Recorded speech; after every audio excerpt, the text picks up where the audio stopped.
नमस्कार मित्रों, हमारी सीरीज चली है एपिसोड नंबर 15 की, जिसमें हम बात कर रहे हैं भृगु संहिता की। भृगु संहिता के अंतर्गत आज हम बात करने जा रहे हैं वृषभ लग्न के पंचम भाव में यदि चंद्रमा स्थित हो तो उसके क्या फलादेश होंगे। प्रथम भाव में 2 नंबर का मतलब होता है वृषभ लग्न, और वृषभ लग्न में चंद्रमा तृतीय भाव का स्वामी होता है। तृतीय भाव का स्वामी होकर जब यह अपने स्थान से तृतीय स्थान और कुंडली के पंचम स्थान में स्थित हो जाता है तो ये एक नेगेटिव फल प्रदान करने वाला बन जाता है। क्योंकि जब हमने लघु पारेषरी की बात करी थी तो हमने आपसे बताया था कि अष्टम भाव मृत्यु स्थान होता है, और अष्टम का अष्टम मतलब तृतीय भाव भी मृत्यु स्थान होता है। ये दोनों मृत्यु स्थान होते हैं। जब मृत्यु स्थान का स्वामी अपने से तृतीय स्थान और कुंडली के पंचम स्थान संतान भाव में स्थित हो जाता है तो ये नेगेटिव फल प्रदान करेगा। क्यों करेगा? क्योंकि जब भी कोई अशुभ भाव का स्वामी शुभ भाव में बैठता है तो वह अशुभ फल प्रदान करने वाला बन जाता है। ये एक नियम है ज्योतिष का। तो यहाँ पर अशुभ भाव का स्वामी जब एक शुभ भाव में बैठेगा तो पंचम भाव को तो ये अशुभ कर देगा, पंचम भाव को तो प्रभावित कर देगा, नेगेटिवली प्रभावित कर देगा, लेकिन स्वयं शुभ हो जाएगा, चंद्रमा शुभ हो जाएगा। क्योंकि यहाँ से ये पंचम भाव की जो भी पॉजिटिव कंटेंट्स हैं उसको पिक कर लेगा। तो यहाँ पर चंद्रमा की महादशा अंतरदशा तो शुभ फल प्रदान करने वाली होगी, लेकिन पंचम भाव से संबंधित क्या फल होते हैं? यह पद का है, मान प्रतिष्ठा सम्मान का भाव है, यह संतान का भाव है, या फिर पंचम भाव से संबंधित अन्य भी कंटेंट जैसे अचानक होने वाली लाभ का है, सट्टे का है, शेयर मार्केट का है।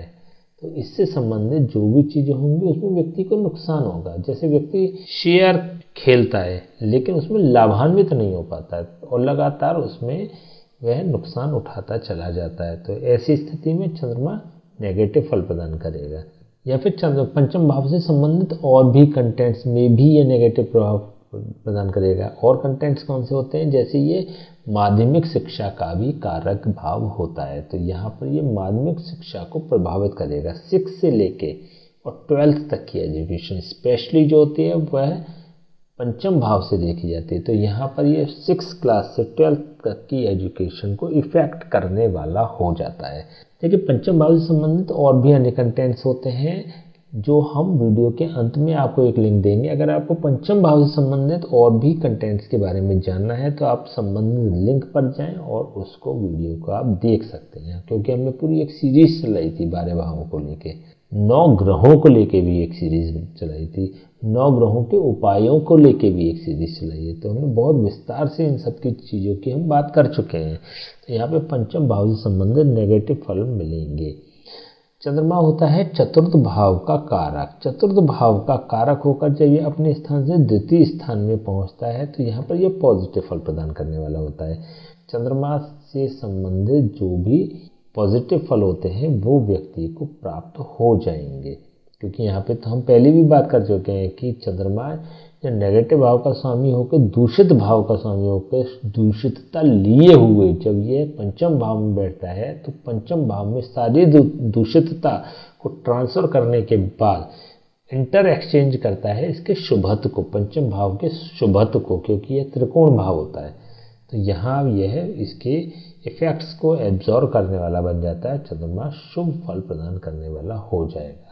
चतुर्थ भाव के सापेक्ष भी यह शुभ फल प्रदान करने वाला होगा। वाहन, भूमि, भवन और माता से संबंधित व्यक्ति को शुभ फल प्राप्त होंगे। भौतिक सुख और भौतिक संसाधनों की उपलब्धता व्यक्ति को रहेगी। भौतिक सुखों को की अवेलेबिलिटी का कारक चतुर्थ भाव होता है और उनको भोगने का कारक द्वादश भाव होता है। इसको भोगेगा या नहीं भोगेगा ये हमें द्वादश से ही देखना पड़ेगा। लेकिन यहाँ पर उपलब्धता तो दिखाई दे रही है, लेकिन क्योंकि तृतीय भाव का स्वामी पंचम भाव में बैठा हुआ है और यह चंद्रमा चतुर्थ भाव का भी कारक है, तो यहाँ पर यह 24 साल की अवस्था के बाद पॉजिटिव फल प्रदान करना शुरू करेगा चंद्रमा। इससे पहले यह पॉजिटिव फल प्रदान नहीं कर पाएगा। तो ऐसी स्थिति में चंद्रमा के उपाय बहुत महत्वपूर्ण हो जाते हैं। तो यहाँ पे आपको करना है किसी ब्राह्मण से इसके चंद्रमा के जाप या हवन कराएं। पहला उपाय ये हो सकता है, अथवा महिलाएं अपनी बाएं हाथ की कलाई में, पुरुष अपने दाएं हाथ की कलाई में चांदी का कड़ा धारण करें, जिससे तृतीय भाव में क्लिक करेगा। इन दोनों उपायों में से आप कुछ कर सकते हैं, या समय समय पर शिवलिंग का रुद्राभिषेक 5 सफ़ेद चीज़ों से कराते रहें। किसी ब्राह्मण से बात करके रुद्राभिषेक कराएं, यह भी एक प्रभावशाली उपाय होगा। तो इनमें से आप कोई सा भी उपाय कर सकते हैं जिससे कि चीज़ें पॉजिटिव होंगी, चंद्रमा शुभ होगा, पंचम भाव शुभ होगा। ठीक है, तो आज हमने बात करी वृषभ लग्न के पंचम भाव में ये चंद्रमा स्थित हो तो इसके क्या फलादेश होंगे। नेक्स्ट वीडियो में बात करेंगे वृषभ लग्न के षष्ठम भाव में, छठे भाव में यदि चंद्रमा स्थित हो तो उसके क्या फलादेश होंगे। तब तक के लिए हमें आज्ञा दीजिए, नमस्कार।